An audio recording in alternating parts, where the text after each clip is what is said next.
안녕하세요. 비자인 코리아 장애인닷컴 한경사 사무소의 장만직 한경사입니다.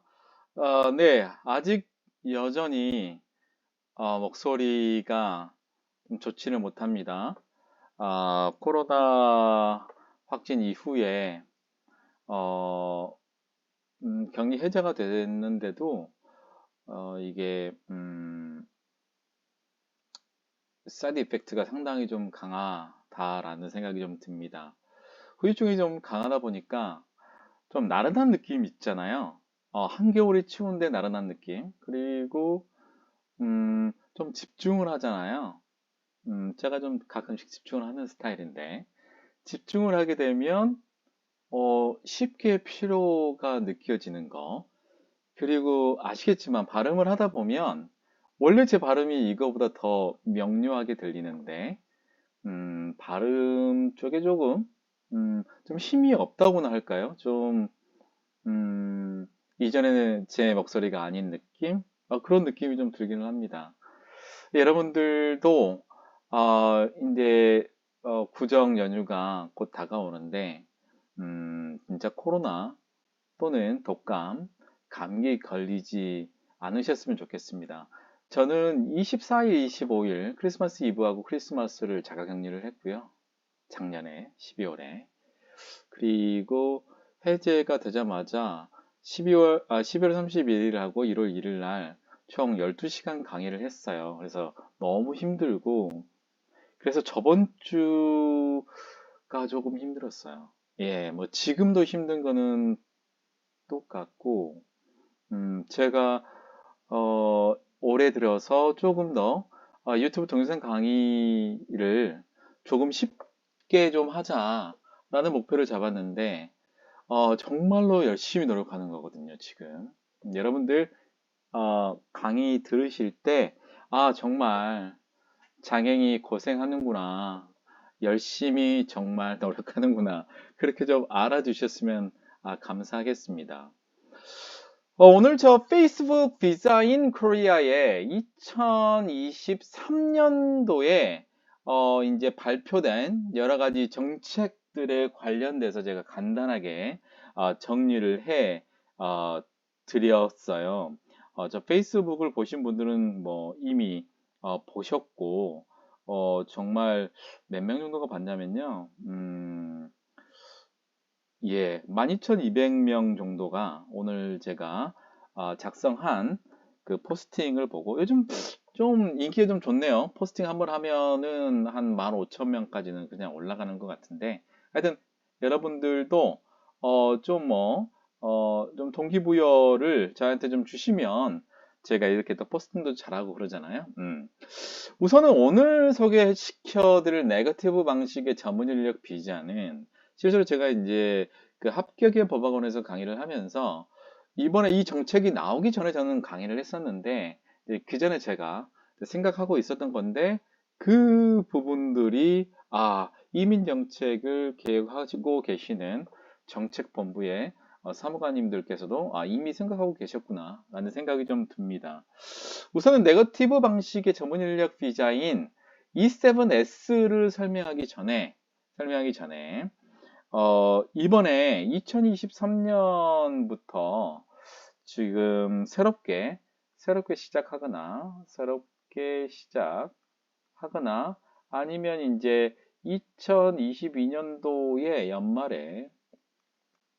연말에 이미 시행되고 있는 그 이민 정책, 외국인 정책이겠죠. 외국인 정책에 관련돼서 제가 간략하게 설명하고 난 다음에 네거티브 방식의 전문 인력 비자인 E7S에 대해서 설명을 해드리려고 합니다.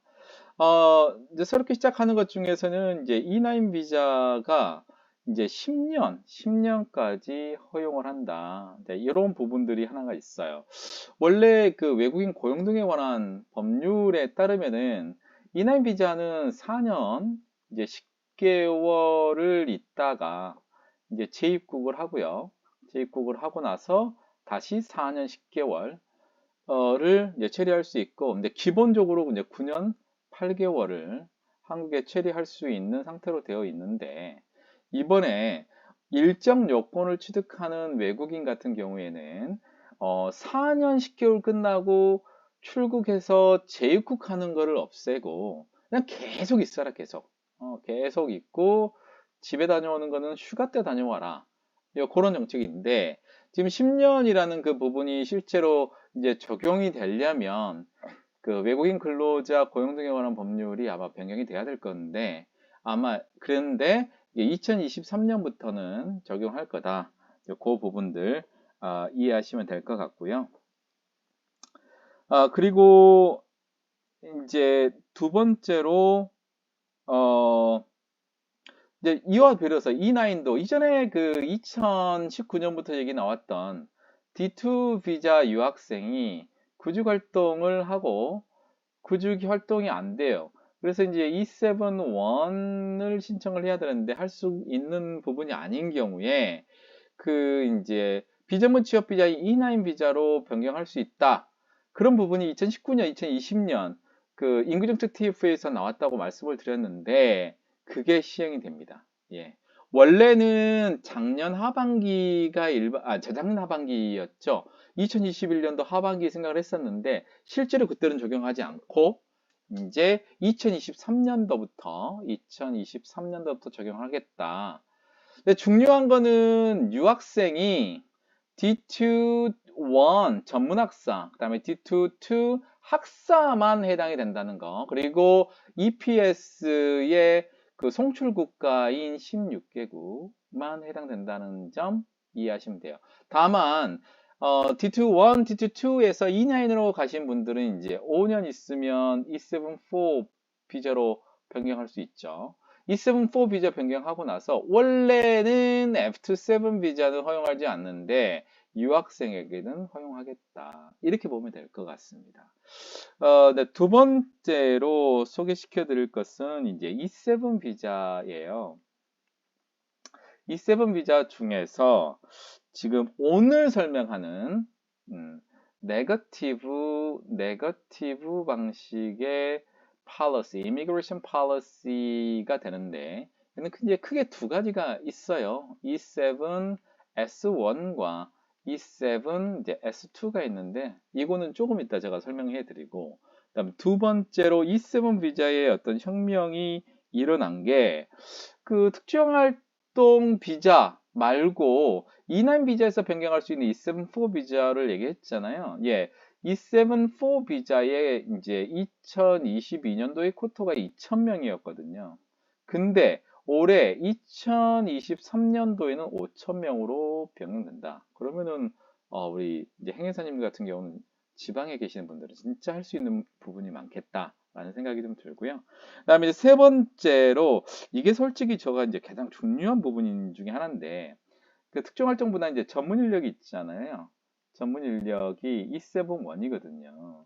그 E7-1이 기존에는 GNI의 80%였다.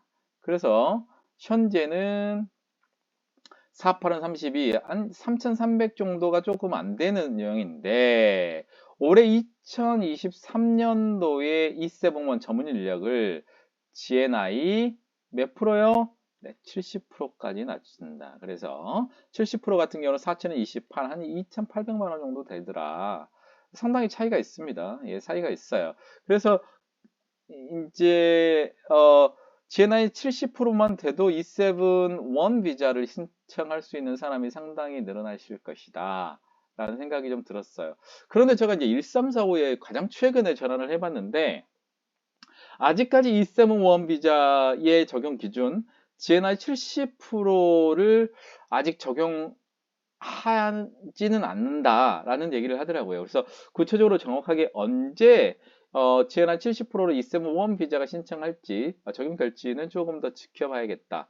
그래서 지금 1번하고 2번 E9 비자의 부분 그리고 E7 비자에 대한 부분 아주 굉장히 많이 올해 바뀔 것이다.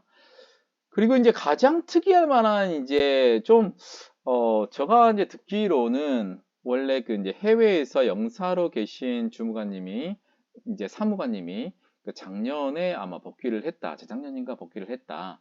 그래서 우리가 알고 있는 F2-7 비자, 그 다음에 F2-99 비자가 실제로 이제 2021년도에는 완전 이상했는데 2022년도에 완화가 됐잖아요. 제가 강의했던 것처럼 그것도 그 사무관님의 작품이다.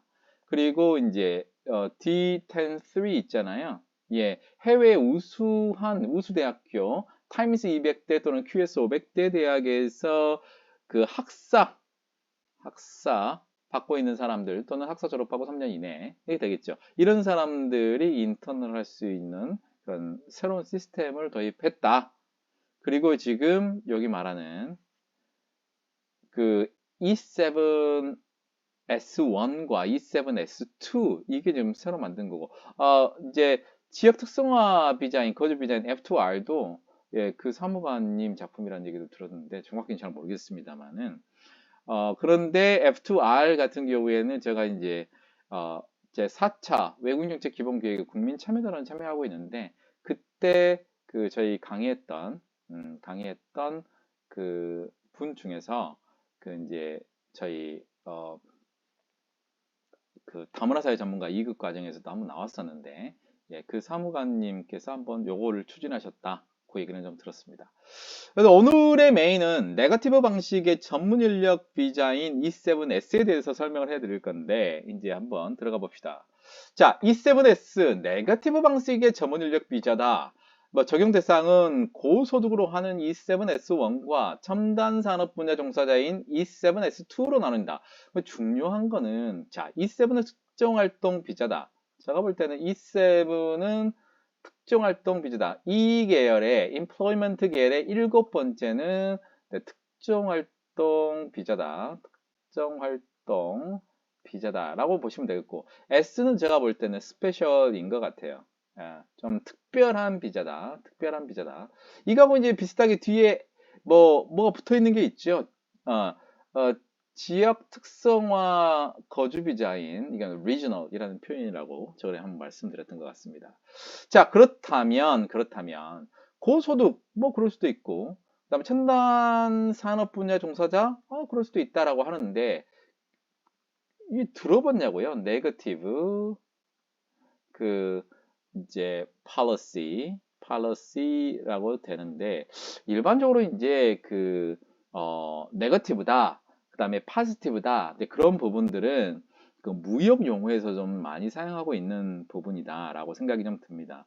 제가 이제 일반적으로 유튜브 강의하고 그 합격의 법학원에서 이제 그 우리 출입국 비자에 관련돼서 저번에 이제 12월 달에 이 24시간 정도 강의를 했었는데 거기서도 굉장히 설명을 좀 많이 했어요.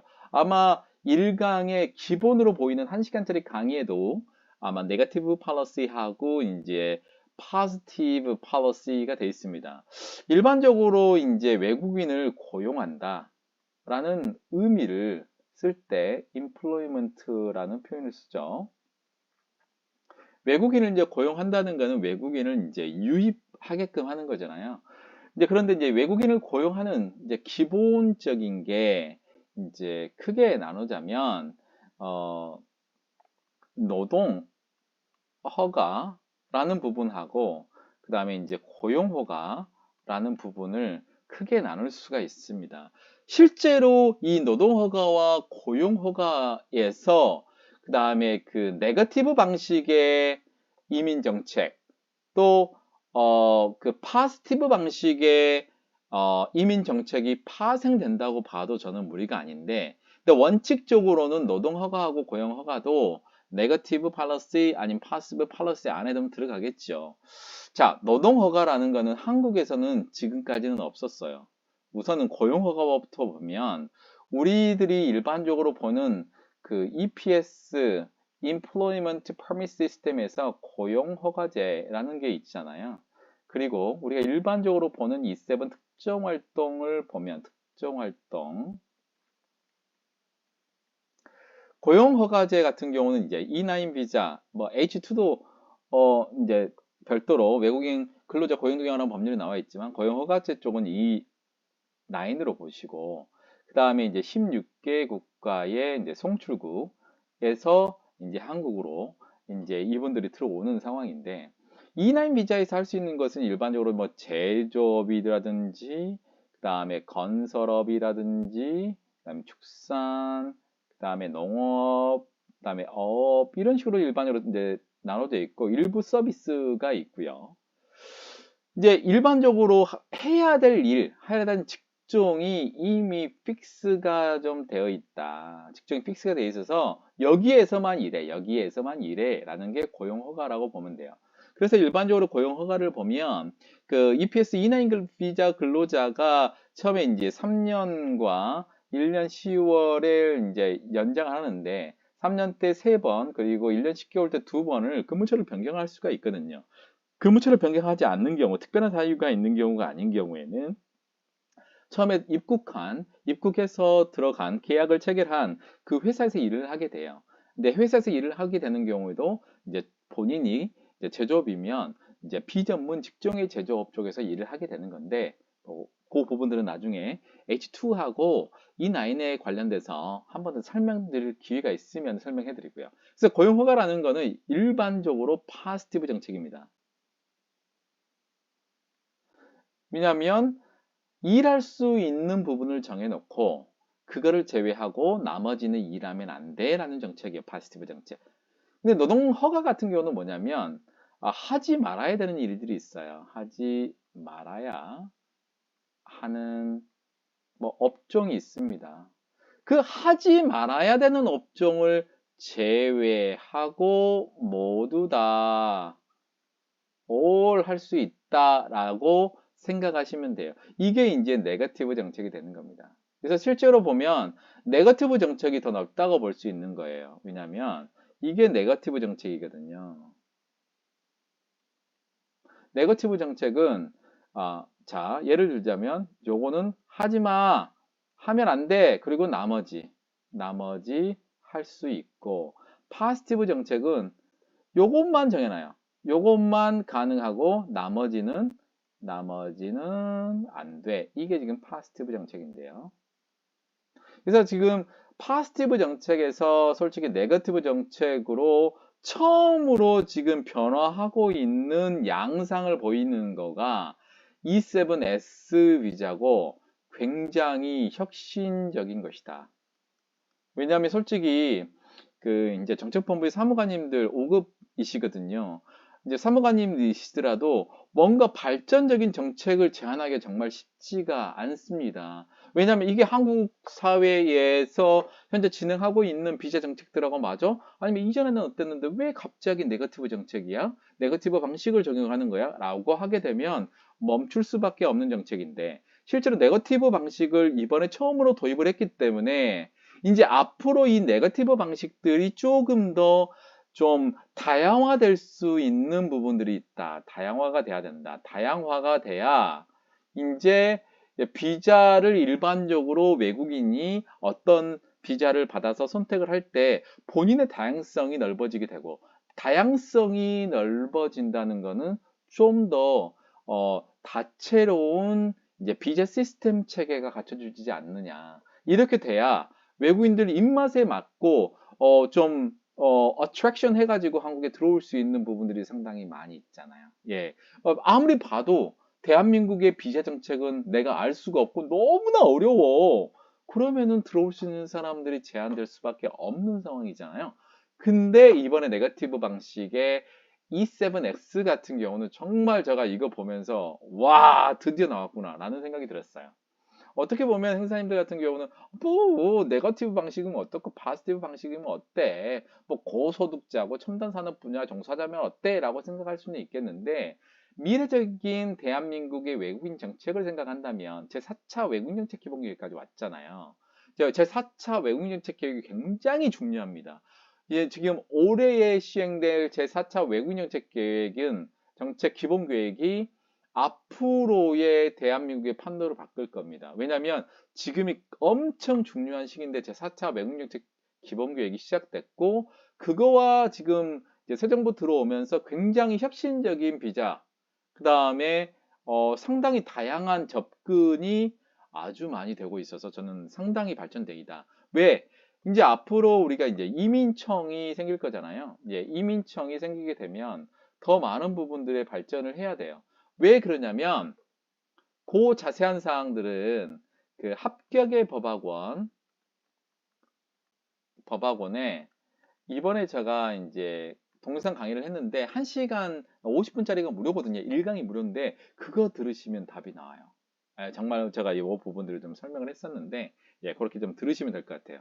이민청은 시대에 따라서 어쩔 수 없이 만들어 가야 되는 과정 중에 하나인 것이고 그렇기 때문에 앞으로의 대한민국의 이민 정책은 이제 기존의 각 부처에서 각각의 정책을 가지고 와가지고 이제 합해야 되는데 그 어떤 서로 간의 공통적인 부분들을 만들기가 쉽지가 않아요. 이해관계가 첨예하게 대립하는 상황이 되거든요. 근데 이민청 같은 경우가 만약에 생각이 된다면 각각의 부처에서 파견 나온 사람들이 결정권을 가지고 어떤 이민 정책에 대해서도 아마 굉장히 빠르게 뭔가가 진행되지 않느냐. 이번에 한동훈 장관님 같은 경우에도 상당히 정말로 과감하게 이번에 저기 그 영족봉들 있잖아요. 예, 그 분들의 심사 기간이 너무나 느리다. 엄청나게 청해에 있는 우리 공무원들이 빨리 나가가지고 거제라든가 울산에 가가지고 비자가 빨리 발급되도록 해라. 1개월로 줄였잖아요. 지금 난리거든요. 조선 사업을 수주를 했는데 일할 수 있는 사람이 없기 때문에. 아마 이런 부분들이 이민청 쪽 그리고 우리 재외정포청이 만들어지면서 정말로 합리적이면서 외국인들을 그리고 기업들 그리고 그런 부분들을 상당히 만족시킬 수 있는 정책들이 상당히 많이 나올 것이다. 근데 기존의 현재의 그러한 출입국의 시스템 그 이제 출입국의 공무원들이 이제 민원인을 대하는 태도도 완전히 바꿔줄 수밖에 없다. 지금도 너무 좋거든요. 많이 개선됐지만 그런 부분들이 상당히 많이 바뀔 것이다. 또 하나 제가 생각하는 거는 이제 매뉴얼의 그 통일화가 이루어지지 않을까. A 출입국에 가면 B 출입국에 가면 지침하고 달라요. 지침에 써져 있는 것들은 없고 그런 부분들이 통일화되는 작업들이 상당히 있을 것이다. 그래서 어느 지역의 출입국에 가더라도 어떤 동일한 비자를 신청하는 경우에는 특별하게 문제되는 사항이 없이 그렇게 신청을 할 수 있는 그런 상황들이 될 것이다. 서두가 20분이 넘었습니다. 자, 네거티브 방식에 대해서 설명을 해드렸어요. 그래서 우리 행사님들도 이민 정책에 관련돼서 조금 더 관심을 가져주면 좋지 않을까. 예, 원래 저도 처음에 수만 봤는데 나무만 봤죠. 예, E7-1이 뭐고 E7-2가 뭐고. 중앙대학교 행정대학원 다문화정책학과의 이제 과정, 석사 과정을 들으면서 좀 많이 넓어졌습니다. 숲을 보는 느낌. 이제 숲을 넘어서 마을 전체를 볼 수 있는 이제 그런 눈을 좀 기르려고 합니다. 자, E7S 네거티브 방식으로 처음으로 시독되는 E7S1과 E7S2가 있습니다. E7S1은 고소득자에게 굉장히 특혜를 주겠다. 라는 부분이에요. 이전에 솔직히 E7 비자, E7-1 같은 경우에도 고소득자에 관련된 부분이 조금 나와 있기는 해요. 지침 자체가. 근데 실제로 출입국에서 봅니다. 네, 설명하면서 조금 더 자세하게 설명해 드리겠습니다. 첨단 산업 분야 많았어요. 첨단 산업 분야라고 생각하게 되면 나오는 분야가 뭐냐면 F7 비자의 첨단 산업 분야에서 근무하려고 하는 사람, 또 F59 해외 박사학위자가 한국에서 첨단 산업 분야에서 일하는 거, 그 다음에 F510 해외의 첨단 분야의 학사 학위를 받고 이제 한국에서 일하는 경우. 그래서 첨단 산업 분야가 은근히 F7뿐만 아니고 F59, 그다음에 F510 이런 부분들까지 확산되어 있는데 도대체 첨단 산업 분야에 들어가 있는 직종이 어떤 것인가? 어떤 분야가 첨단 산업 분야인가에는 우리 대충 알죠? IT, 바이오. 그다음에 없어요? 화학. 정말 이걸까요? 네, 자세하게 살펴보게끔 제가 준비를 했습니다. 자, 처음에 우선은 E7S 비자 네거티브 방식의 전문인력 비자 중에 고소득자 비자인 E7S에 대해서 제가 유형별로 확인해 보겠습니다. E7S1. 자, 그래서 이 계열의 Employment 7 특정활동 비자의 스페셜한 첫 번째 비자군. 어차피 ARC에는 E7으로밖에 안 나오죠. 자, 고소득자는 어떤 사람이 신청할 수 있을까? 자, E7S1을 신청하는 사람은 학력도 필요 없다. 경력도 필요 없다. 분야에 상관없이 사증 E7을 발급해 주겠다라는 거예요. 그러면 요건이 뭐냐? 소득이 GNI의 3배. 우선은 처음에 사증을 이제 발급 인정 신청을 하겠죠. 신청을 이제 그 회사 소재지 관할 이제 출입국에 신청을 하잖아요. 사증과에 신청을 하는데 그때 이제 보는 게 뭐냐? 예, 그 이제 근로계약서로 이제 먼저 확인을 하겠죠. 그 다음에 1년 후에 이제 소득금액 증명원으로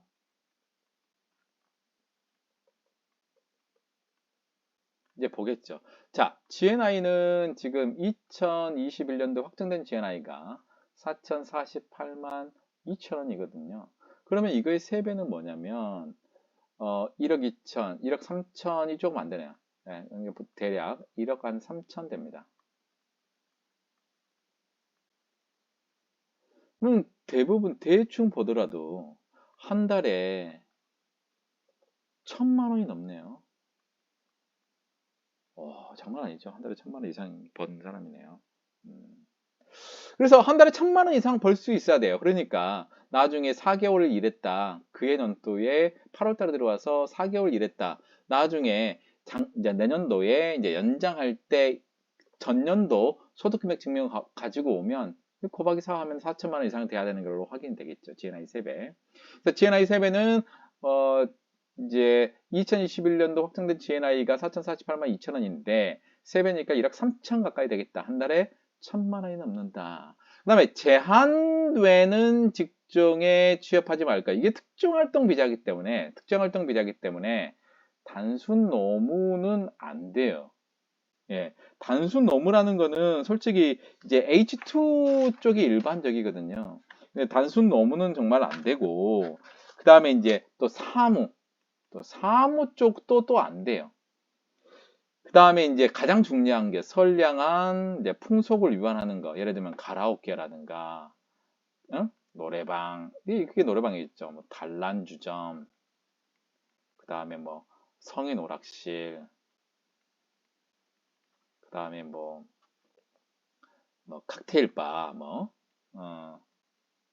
이런 부분들은 솔직히 하면 안 돼요. 예, 그래서 전문 직종, 그래도 전문 직종의 냄새가 나는 부분이다. 단순 노무는 안 되고, 그 다음에 사무 직종도 안 된다. 사무 직종은 그냥 타이핑하는 거잖아요. 그런 게 아니고, 그 다음에 선량한 그 우리 풍속에 반하는 업종도 안 된다. 또 이제 법으로 하지 말라는 것은 또 하면 안 돼요.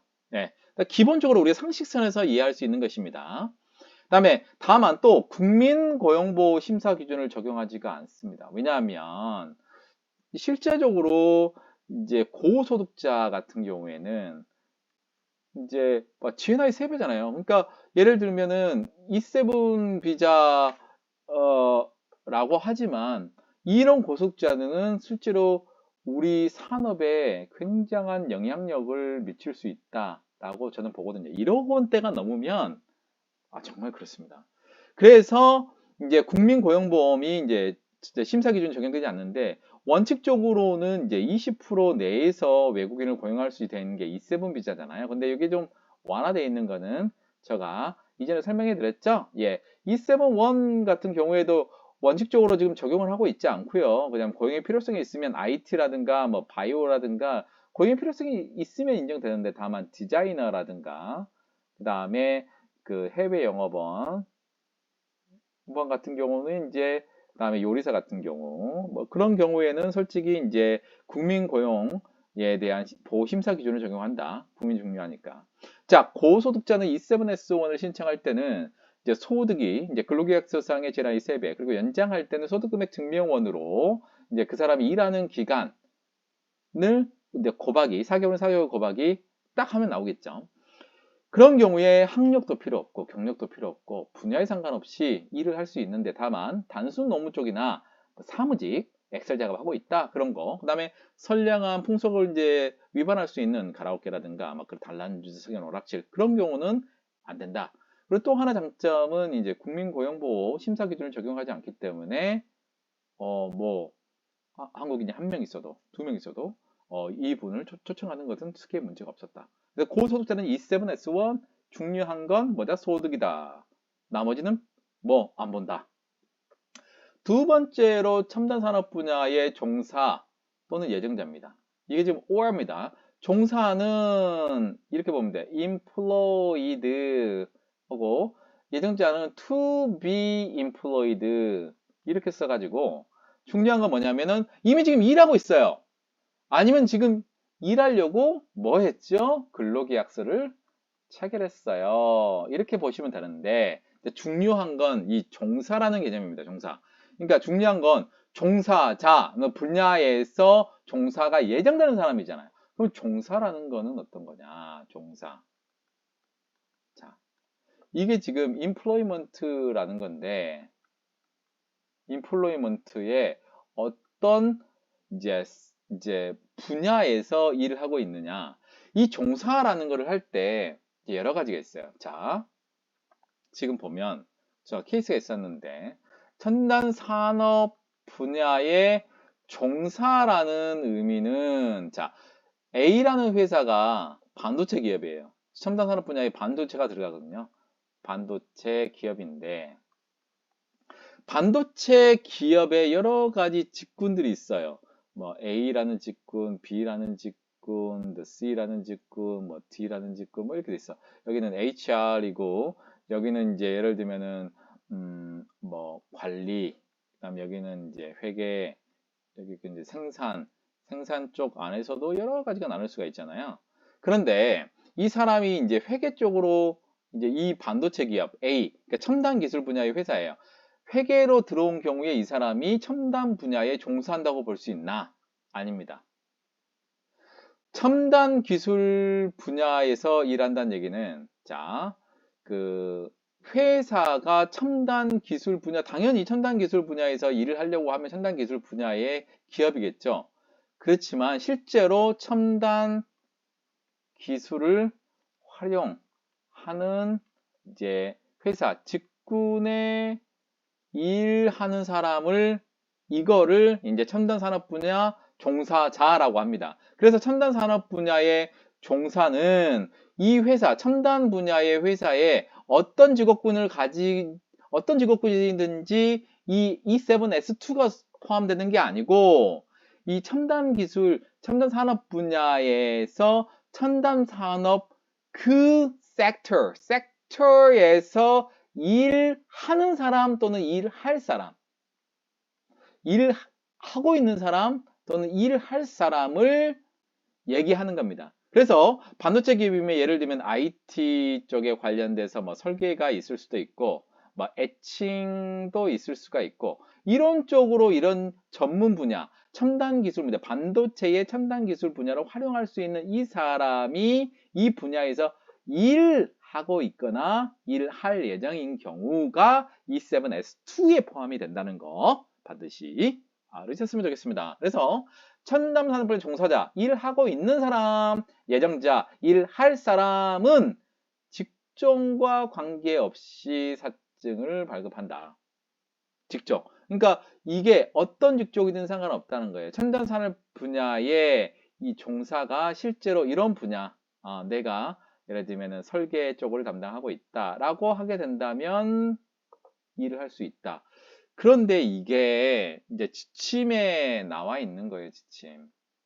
근데 이렇게 솔직히 써놓으면 안 돼요. 왜 안 되냐면 첨단 산업 분야의 종사자면 직종에 관계없이 사증 발급이라고 해버리면 어떤 거냐면 첨단 산업 분야 A라는 회사가 반도체 기업이면 그 회사에서 일하는 어떤 외국인이라도 E7S2를 받는다라고 해석이 될 수 있기 때문에 그렇습니다. 어떤 말씀인지 아셨죠? 그래서 요거는 조금 바꿔야 돼요. 첨단 산업 분야의 종사자 아니면 예정자라면 이쪽에서 일을 해야 된다는 거예요. 전문 분야에서. 그래서 직종에 관계없이. 근데 이 직종에 관계없이는 뭐냐면 자, 이런 경우가 있어요. 자, 여기에서 첨단 산업 분야에 일하는 건데 실제로 E7 비자 코드군에 없는 경우를 얘기합니다. 이해를 잘 하셔야 돼요. 자, 첨단 산업 분야 종사자는 첨단 기술 분야의 A라는 회사, 반도체 기업이라면 반도체 설계 이쪽이 나와야 돼요. 이쪽에 설계가 나와야 돼요. 그러면 이 사람은 첨단 산업 분야의 종사자가 맞는 거고요. 종사자가 맞아. 그 다음에 직종과 관계없이라는 얘기는 이 IT 기업의 아니면 반도체 기업의 직종과 상관없이라는 게 아니고 E7 비자에 지금 87개 직종이 있어요. 근데 거기에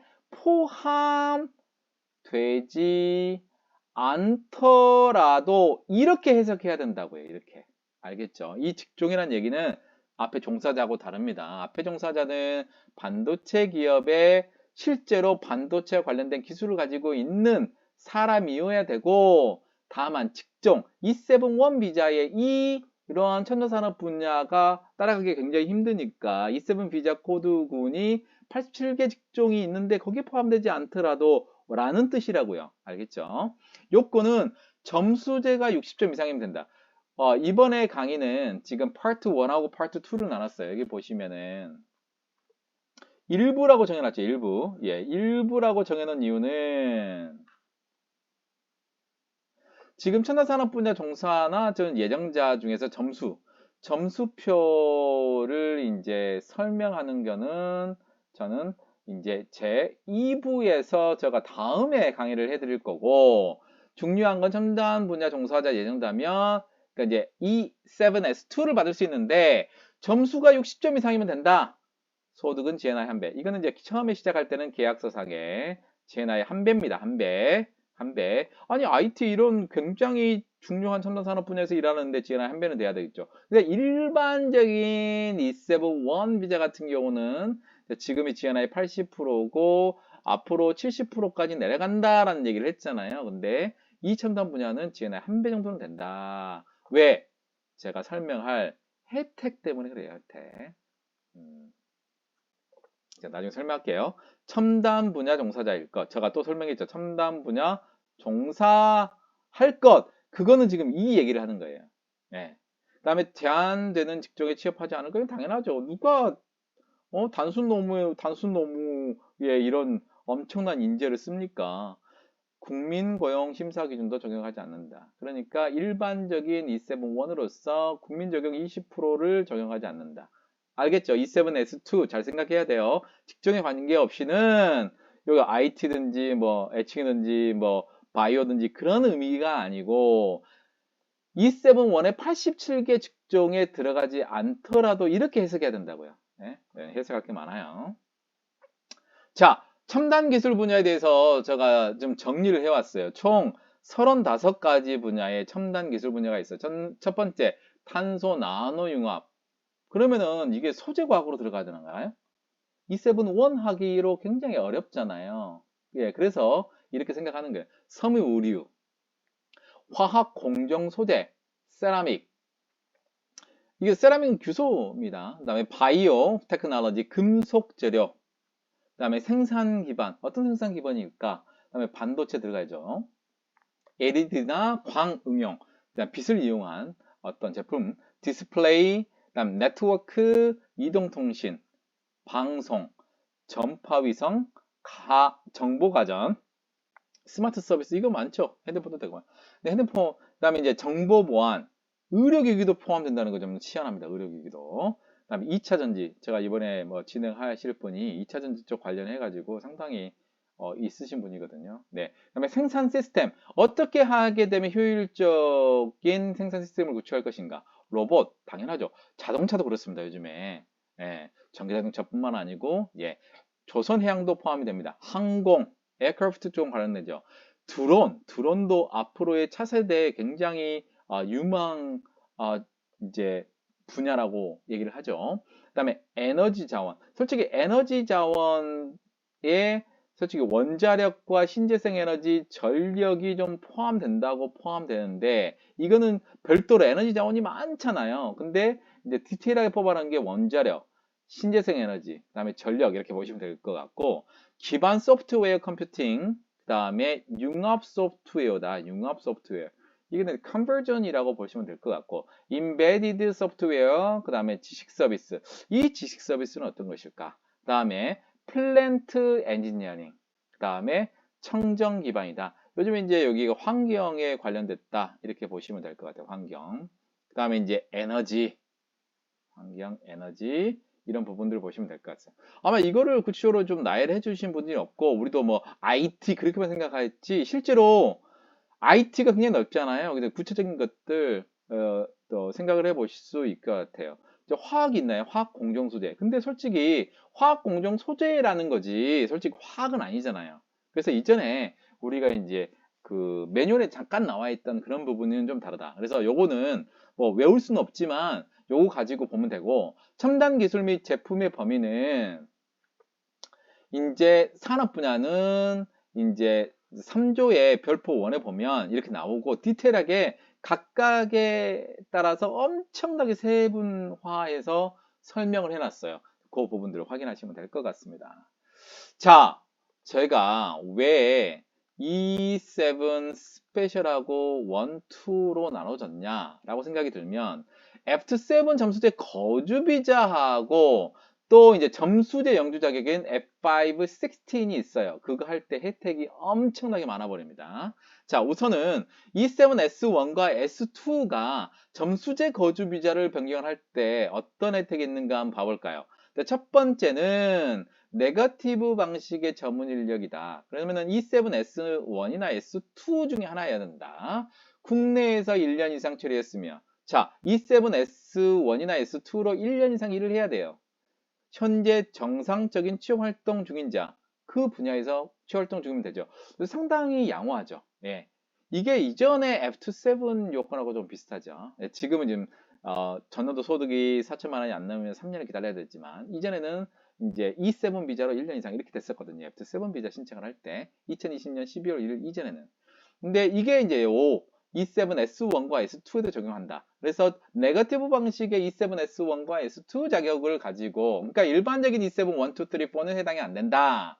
국내에서 1년 이상 일하고 있어야 돼요. 그러면서 ING 지금 취업 활동을 하고 있어야 돼요. 근로계약서 보겠죠.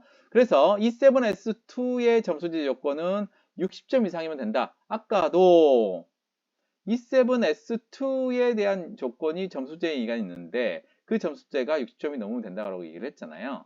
근데 F7 비자도 점수제 F7 비자도 이제 60점만 넘으면 된다. 다만 E7 S1은 소득 뭐 GNI 3배만 확인되면 점수가 필요가 없이 그냥 뭐 준다고요? F71 7 준다. 근데 이 사람들은 솔직히 최저가 이제 1억 원이 넘기 때문에 이 사람 무조건 5년 이상 받아요. 5년 받습니다. 무조건 5년 받아요. 이 사람들도 5년 받을 거예요. 예.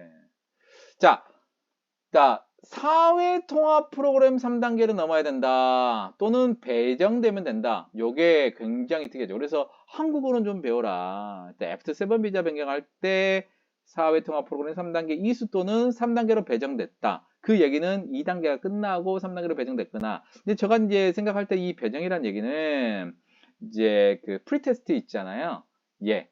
이제 그 사전 평가에서 바로 3단계로 배정되는 경우를 보시면 된다. 사전 평가를 기준으로 해라. 이렇게 보시면 될 것 같고 점수제 요건, F7 점수제 요건이 있잖아요. 80점 이상 적용을 하지 않습니다. 그래서 그냥 E7SD 요건의 60점에 KIP 3단계 이수 또는 사전평가에서 1등 점수 받아서 3단계로 바로 배정하는 경우 이렇게 보시면 되겠다. S2는 점수제는 적용을 하지 않고 이 소득은 있어야 되고요. 다만 요 조건은 2번 조건은 갖춰야 된다. 한국어는 좀 해야 된다. 왜 한국어를 좀 해야 하나? 영주권을 그냥 주기 위해서요. 영주권을. 자, 점수제 F5, 6는 원래 F7 비자를 받고 이제 3년이 지나면 되는데 이제 이게 E7S의 네거티브 방식이기 때문에 점수제 영주 자격으로 변경하는 거는 어떻게 되냐면 네거티브 방식의 E7S 자격에서 E7S1과 S2여야 되는 거예요. 그 다음에 점수제 거주 자격으로 변경해서 요거는 이제 그 E7S1 같은 경우는 소득 이제 GNI가 이제 3배 되는 거 요거 하나 하고 그다음에 동일하게 E7 이제 S2는 1번이 점수 새로운 점수가 있어요. 60점이고 공통적으로 들어가는 2번은 뭐냐? 공통적으로 들어가는 거 뭐? 예. 사회통합 프로그램 3단계는 이수해야 된다. 한국어는 어느 정도 해라. 간판을 읽을 정도는 돼야 된다. 그런 상황에서 자격 변경을 했어요. 그 상황에서 국내에서 3년 이상 체류했다. 똑같아요. 원래 F2-7 비자를 가지고 F5-6 신청하게 되면 이 비자 받은 날부터 비자를 받았다는 얘기는 외국인 등록증상에 나와 있는 발급 일자를 기준으로 합니다. 그래서 3년이 지나면 F5-6를 신청할 수 있는데 원칙적으로는 GNI 2배 소득의 사회통합 프로그램 5단계 이수가 일반적인데 자 E7, S1, S2에서 F7 점수제 자격으로 변경을 한 사람인 경우에는 F7에서 3년이 지났고 ING 당연히 취업 중이어야죠. 인 상황에서 이 조건만 취득하면 되는 거예요. 어떤 조건? 추가적으로 E7, S1에서 F7으로 변경한 사람들은 이미 사회통합 프로그램 3단계를 가지고 있기 때문에 소득 요건 GNI 3배만 맞추면 영주권 줘버리겠다. 한국 안 보겠다. GNI KIP 3단계만 이수하면 된다. E7S2에서 이제 그 GNI 한 배 소득과 첨단 기술 분야 쪽에서 일하는 사람들은 이제 F7 비자로 변경한 다음에 점수제 60점의 KIP 뭐죠? 3단계 이수 또는 배정 이렇게 보시면 될 것 같고 점수제 요건 60점을 충족하면 그냥 비자 줘버리겠다. 그냥 영주권 그냥 주겠다는 거 아니죠. 완전히 확신적입니다. 확신적인. 한국은 3단계 쪽만 앞쪽에서만 하게 되면 이제 F5-16 할 때는 한국은 응력시험 KIP는 안 보겠다. 그만큼 너네들이 우수하다. 이렇게 보면 될 것 같습니다. 자, 오늘은 네거티브 방식의 전문 인력 비자인 E7S1과 S2에 대해서 제가 설명을 해 드렸습니다. 근데 오늘은 제가 1부라고 말씀을 드렸죠. 자, 2부에서는 자, E7S2의 점수제 이제 요건이 있어요. 요건이 이제 일반적으로 하게 되는 경우는 60점. F7 비자 변경할 때도 60점이거든요. 기준이 되는 점. 그러면 점수제가 일반적인 F2-7하고 똑같냐? 아니요, 다릅니다. F2-7하고 완전 달라요. 그 점수제 같은 경우는 시간을 할애하기가 쉽지가 않아서 제가 2부에서 이제 F2, S2의 점수제 요건을 대해서 제가 설명을 하면서 그 F5-16으로 갈 수 있는 거, F2-7으로 할 수 있는 거 그 부분들은 한 번 더 설명하도록 하겠습니다. 자, 오늘은 네거티브 방식의 전문 인력 비자인 E7, S1과 S2를 설명을 했고 그 다음에 점수제 거주 비자인 F2-7으로 변경할 수 있는 조건에 대해서 설명을 했습니다. 그리고 이 E7, S1과 S2가 점수제 거주 비자인 이제 1년 정도 일을 하고 이제 F2-7 비자로 변경한 다음에 3년이 지나서 점수제 영주 자격인 F5-16을 변경을 할때 E7S1을 가지고 있는 사람들은 GNI 3배, 그 다음에 E7S2 가지고 있는 사람들은 점수 요건으로 60점이 되면 영주권을 취득할 수 있다. 아주 획기적이다. 그런 부분을 설명을 했잖아요. 2부에서는 점수제 구비 요건인 E7S2 그 부분들 점수가 어떤 식으로 산정이 됐는지 설명을 해드리도록 하겠습니다. 자, 유튜브에 저희 그 아이디는 비자인 코리아 1입니다. 여러분들의 구독이 굉장히 큰 힘이 되고 있습니다. 그리고 많은 분들에게 좀 알려서 저만큼 정말 290개가 넘는 체류 자격과 비자에 관련돼서 그다음에 이민 정책에 대해서 설명해 놓은 정말로 유튜브는 없습니다. 그리고 여러분들 보실 때 광고 없이 보시잖아요. 광고 하나도 없이 만들었습니다. 그렇기 때문에 여러분들 정말 좀 구독 또 다른 분들에게 뭐 좀 했으면 좋겠다 추천 좀 해가지고 지금 6,500명 정도 되거든요. 정말 올해 1만 명 넘게 좀 만들어 주십시오. 좀 10,000명 좀 넘어 봅시다. 열심히 하잖아요. 여러분들의 구독이 굉장히 큰 힘이 됩니다. 좀 목소리가 좀 안 좋고 그래서 조금 힘들긴 했는데 그래도 열심히 따라와 주신 여러분 감사를 드리고 최대한 자세하게 열심히 설명하다 보니까 조금 시간이 좀 지체됐습니다. 자, 지금까지 네거티브 방식의 전문 인력 비자 E7 S1과 S2를 설명했습니다. 이상 비자 인 코리아 생각학 행정사 사무소의 장만희 행정사입니다. 기타 궁금한 사항은 010-6383-3078 그리고 꼭 유튜브 구독 눌러주십시오. 이상입니다. 빠바이.